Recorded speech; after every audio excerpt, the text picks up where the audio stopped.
So what if we look at the instance where we want to look at differences between groups of data rather than just looking at a linear predictor and some linear outcome? Well, we can just use the same formula again. So this is a nice thing about this formula. That's why I'm teaching it, is that it's so flexible to very many different designs and very many different tests that we look at. But the thing you need to bear in mind is how you code the data when you're inputting it into some package. So remember our formula here where you've got your outcome is a measure of your intercept plus your slope times by x plus some standard error. Here we might have to set x, instead of being some continuous variable like it was before with weight, it's going to have to be set to some categorical ID for the groups that we have. So we need to be able to identify the two categories numerically. That's why we use this categorical coding. So remember that generally the intercept is the lowest value of x, and it tells us, so what's the score of y at the lowest value of x? Okay, so what's the score for your outcome at the lowest value of x? So if x represents group membership, how should we define our groups? Now, when I say it's at the lowest value of x, actually it's generally at the value of 0. Okay, so usually what we'll do is we might set one group when we're doing categorical coding here as being minus 0.5 or even minus 1. And we'll have another group as being set to plus 0.5 or plus 1. What this means is that the intercept of alpha corresponds to the grand mean across the groups. And that's because generally the intercept should be set to the point in which x equals 0. So if x is always going to be defaulted to being 0 in our statistical analyses, then we know that if we set our two groups to being minus 0.5 and plus 0.5, then our intercept should represent the average across the two groups. So what this means is that then our slope should tell us how much you should change your outcome for a 1 unit increase in x. Or essentially what this means in plain terms is that it defines the difference between the two groups. So your intercept should be the grand mean. So what's the average? What's the overall average across your two groups? And the slope will be what's the difference between the two groups away from this grand mean. Now again, this might make more sense if we look at a more concrete example. So here's a table looking at some outcomes for an experiment I might have run. So let's say I'm looking at people's native language. So are you a native speaker of English or non-native speaker of English? I might get people to do a lexical decision task in English. So what this is basically I'll have an experiment where I show you words on a computer screen, and you just need to decide is this a real word or not. So I'll show you some real words, I'll show you some fake made up words as well. Now typically what we might predict then is that people where it's their native language should perform a little bit faster on this task than people who have English as a second language. And that might just be essentially just due to practice effects. People are more versed in using their native language, for example. So then, let's say I collected this data, so I performed this experiment. I tested 11 people in the English group and 9 people in the non-English group. So what you need to be mindful of here is you probably would design a better experiment where you test more people to get better, more accurate readings. But I figured out that I have a mean reaction time or a mean log reaction time of 6.34 for English and 6.4, well, approximately 6.5 for the other group, for the non-English group. Now, I've used log reaction times here just because it's how we typically model it, because reaction times are a little bit skewed, but you don't need to know the details of that. All you need to know is that one group scores 6.34, the other group scores approximately 6.5. And we have this total, or this average score, this grand mean, of 6.41. So the grand mean 6.41, the difference between groups, is about 0.153. So how do these values matter? How do we get these out of a model? How do we test for any differences? Well, if we look at our linear regression formula and we use this categorical coding, then our model might work as follows. So log reaction times are predicted by your grand mean, the intercept, plus the difference between groups times by the group code that you have. So the slope times by the group ID. So the log reaction time here might be 6.42 So where do we get that value from? That's the total. That's the grand average on this table, 6.42 essentially. Plus 0.153, so that's the difference between groups, times by minus 0.5. So this corresponds to 6.42 minus 0.0765, which is 6.34. Now, on the other side, if we look at doing the other group here, then we'll do your log reaction time is 6.42 plus 0.153 times by 0.5. So this equates to 6.42 plus 0.0765. Now, if I add this together, we get 6.5. So these two values of 6.34 and 6.5 correspond quite nicely to 6.34 and 6.5 in this table here for English and the other condition. Now what this means is that it shows us how we can use an intercept to represent our grand mean, and the slope will represent the difference between the two groups.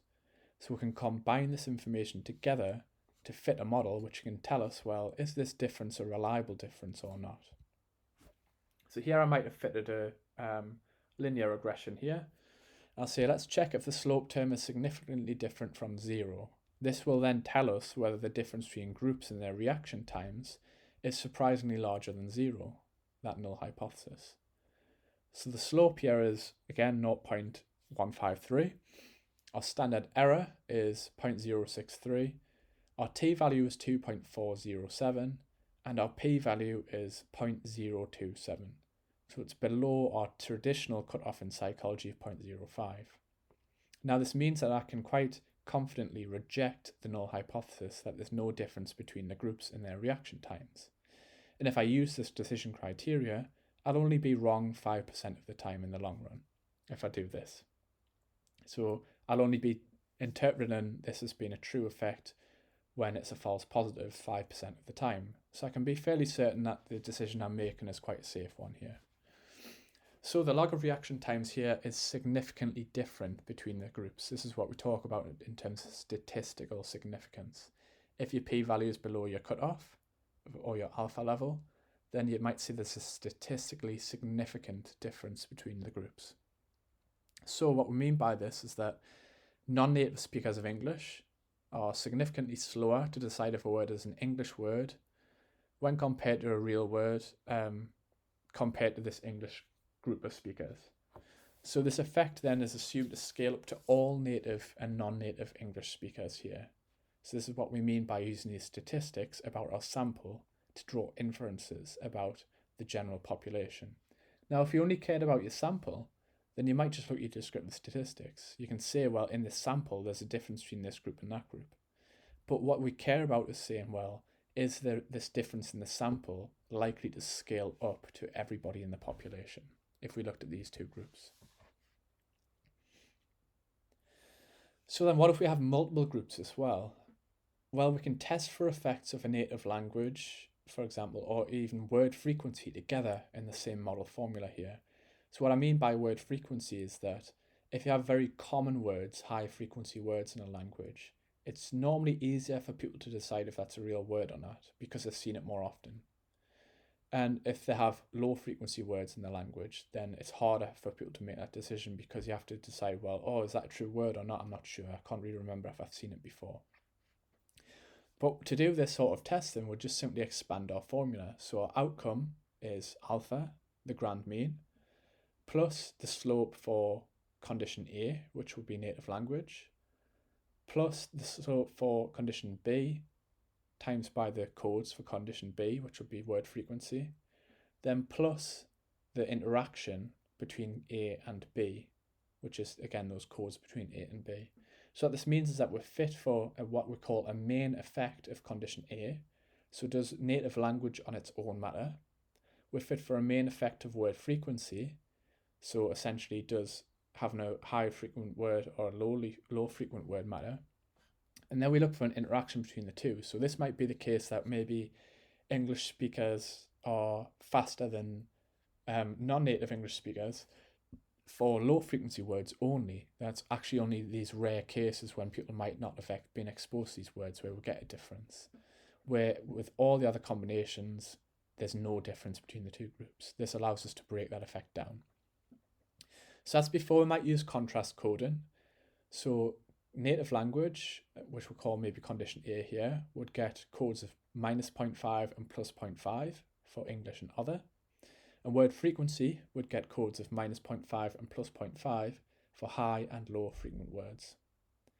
So it's crucial we do this if we're doing really only if we're looking at analyses where we have more than one factor, we call here, or more than one condition, because we want the grand mean or the intercept to be in that model. We want the intercept to be represented by the grand mean.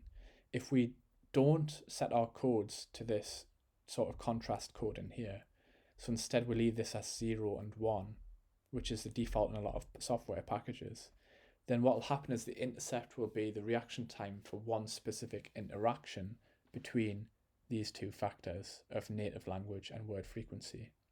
So let's say instead that we had the codes for native language set at English as 0 and other as 1, and word frequency is high as 0 and low as 1.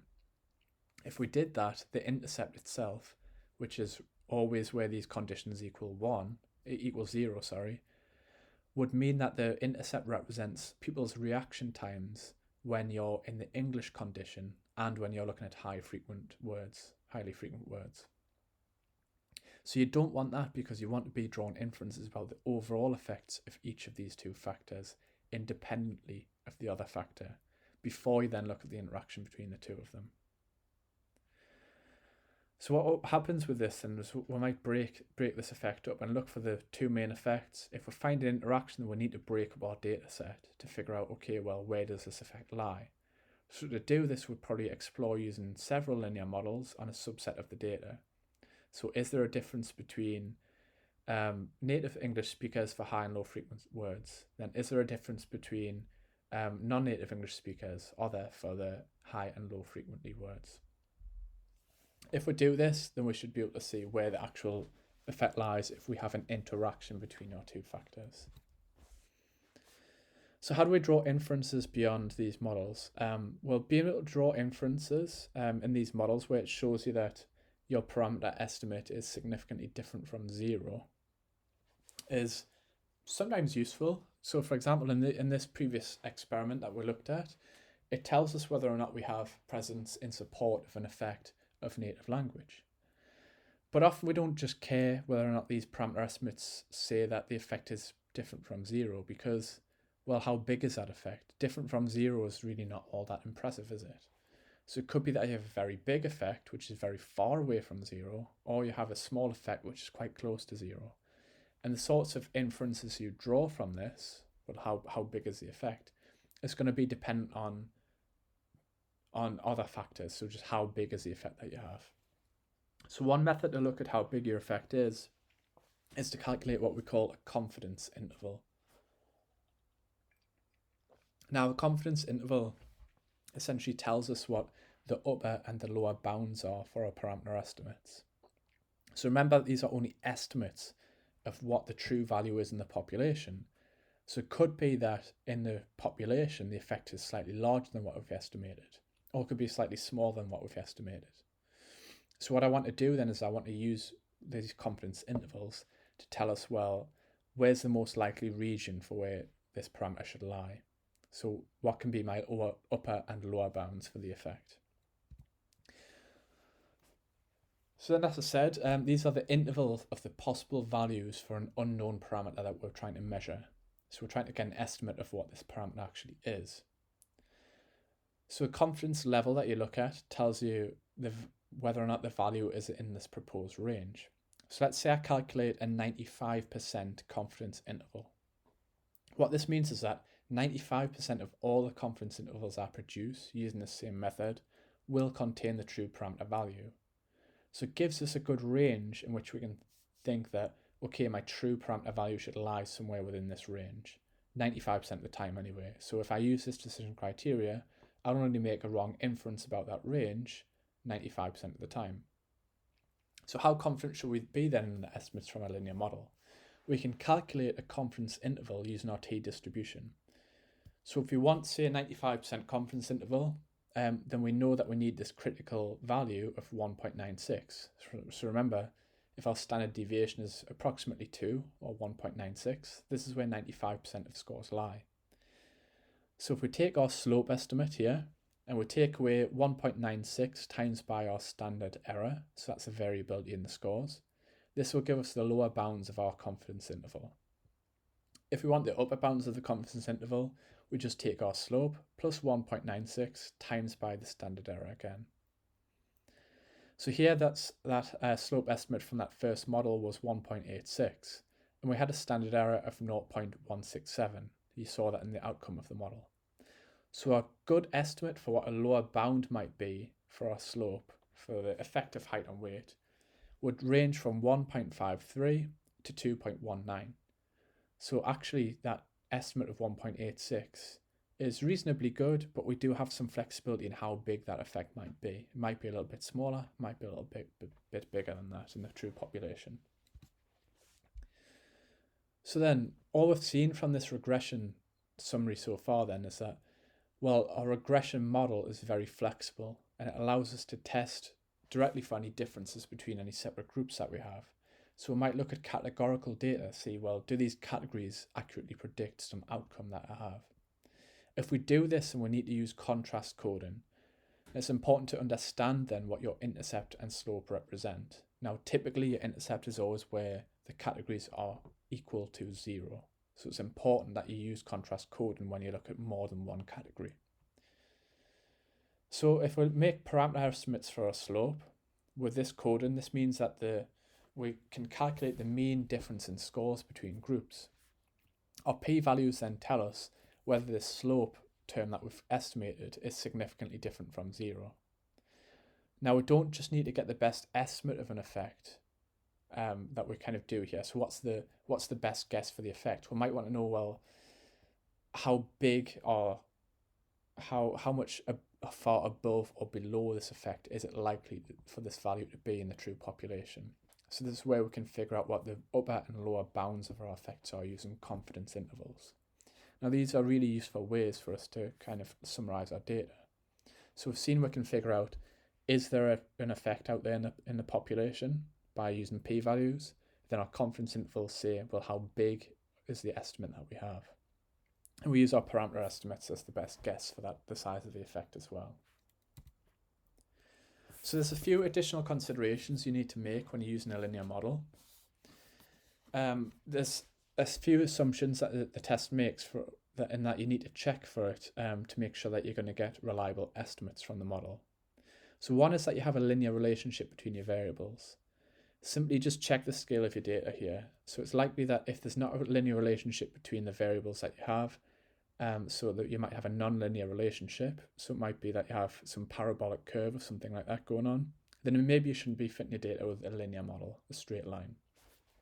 So to kind of accommodate for this, then you might want to transform your data in some way or model the data using a non-linear version of this model, which just would often maybe rely on using polynomial regression instead. Now you want to check that you don't have any autocorrelation between the observations of your dependent variable for your outcome variable that you're predicting. So what I mean by this is that if I'm testing somebody's maybe height, I don't want the height for one person to be correlated with the height for another person, so it shouldn't impact them. So one way to think about this even better actually is that if I'm looking at my height over time, then what my height was at a previous time point is related to my height at the current time point. Now, if I'm using this, you don't really want that to happen. You don't want individual scores from one person to be correlated with the next observations that you have. So you don't want the scores on your dependent variable to directly impact one another. They want to be independent of one another. You don't want any perfect multicollinearity between variables as well. So what we mean by this is that if I'm using one predictor to predict some outcome, I don't want another predictor to be perfectly related to my first predictor. So one way to think about this would be if I'm trying to model height in centimeters, then or a better way of thinking about it with the current models that we have is Let's say I'm using weight to predict people's height. I have weight in kilograms.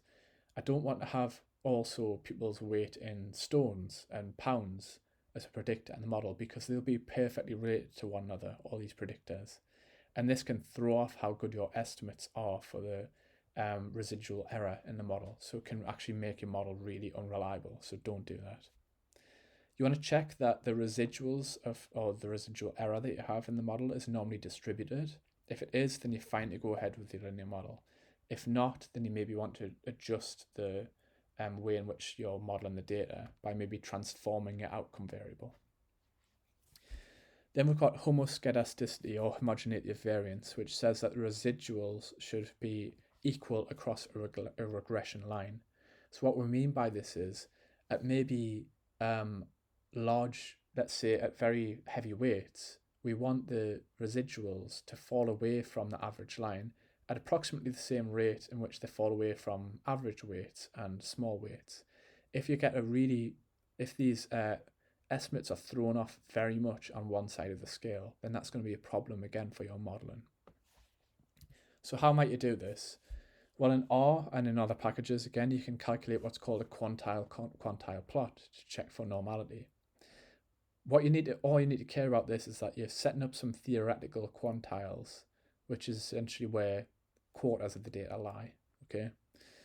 Now, what this essentially does is it takes your data and it sorts it in ascending order against some theoretical distribution. So in this case, it might be a normally distributed distribution.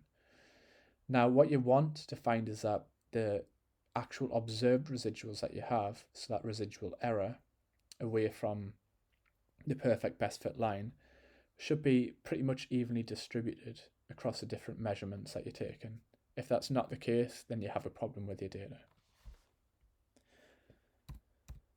Again, with homoscedasticity, what you essentially want here, see that middle line in the middle of the plot on the x-axis, on the y-axis, that dot in the middle. Essentially, what you want to find is that the fitted values that you have, so your predictions for the people's predicted heights in this case, should be pretty much randomly distributed around your residuals. So what this means is that what we're looking at is how the residuals vary as your fitted values increase. They should just be almost random around these points. It looks fine here, so it means that we don't need any sort of data transformation. If it didn't look fine, again, you either transform your data or use some form of extension to the general linear model, like the generalized linear model, which allows you to fit different distributions to your data. So you can expand then on this general linear model in some ways. You can model the data using both continuous and categorical predictors, but with categorical predictors, you can only ever have 2 IDs per variable. So for example, if you have 3 conditions in an experiment, you're going to have to split this up into 2 lots of variables. If your data are non-normal, then you need to transform your data in some way to make them more normal, more normally distributed, by maybe rank ordering the outcomes. This would be maybe you using a non-parametric test. Or you can use a generalized linear model instead.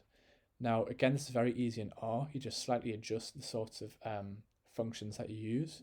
And the generalized linear model is an extension of the general linear model that uses what we call a link function to basically allow different sorts of response distributions to be used in fitting your data.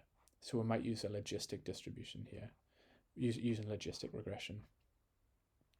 So knowing the data generating process of your data can allow you to make more informed decisions about how to model your data. So if your data are binomial, meaning that you only maybe get zeros and ones as the outcome instead of a scale data, it's better for you to use a logistic regression than it is for you to use a linear model, because you'll get better estimates of the outcomes of the data, because models like this can allow for, say, accounting for the data only having 2 possible outcomes. So then we need to very carefully consider the type of data that we have when trying to model using linear regression. If any of the assumptions of the test are violated and you still go ahead with a linear model, you can't be sure how that impacts on things like how accurate your p-values are. Now, if you're not certain how accurate your p-values are, then you don't know what your long-term error rate is. And actually then you're invalidating the whole point of using p-values in the first place to see whether your effects scale up to the population.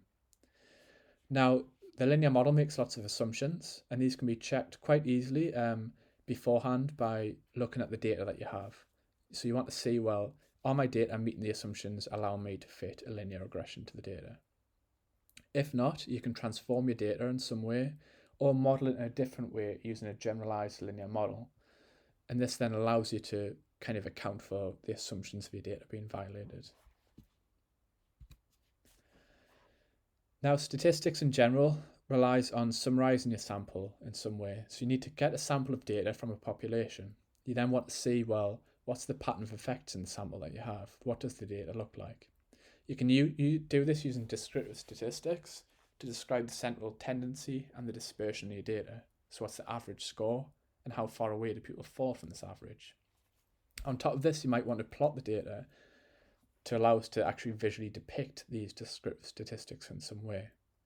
Now, to go beyond the sample that you have, to make inferences about the general population from the sample that you have, then you're going to have to use inferential statistics. Now, most inferential tests that we can use rely on using the general linear model. So if we try to understand the general linear model, you can better understand how to model your data in almost any scenario. Now, you can estimate parameters. So what's our best estimate for people's heights in the population? For continuous data, so let's say by using people's weight, or categorical data, let's say by using people's sex, for almost any design. Now, using the knowledge and assumptions of the distributions of data that we have, we can figure out whether or not there's any evidence for a presence of effect in our data. So see whether any estimates are surprisingly different from zero or not. That's our null hypothesis of no difference. Now, often you don't want to just rely on saying there is a difference. You want to see how big is that difference. So you use your parameter estimate and some measure around the uncertainty in that parameter estimate to talk about that size of effect. Now, this would be using, for example, confidence intervals to say, well, this is where pretty much most of the test statistics will lie if I use this same method. That then allows you to make decisions based on your data while controlling for your long-term error rate. So you can say I've found evidence in support of some effect, and I know that if I reject this idea that there's no difference in the population, I'll only be wrong about 5% of the time if I use this method. That's the whole point in using these inferential statistics. So thanks a lot for listening. If you have any questions, then please get in touch with me either through email, and I know at the end of this course I'll also be doing a Q&A session at some point as well. So I know it's quite a lot to get your head around, so have a review over the slides after listening to this at least one time, and hopefully a lot of the concepts I've introduced here should start to make a bit more sense after a while. But thanks for listening. Cheers.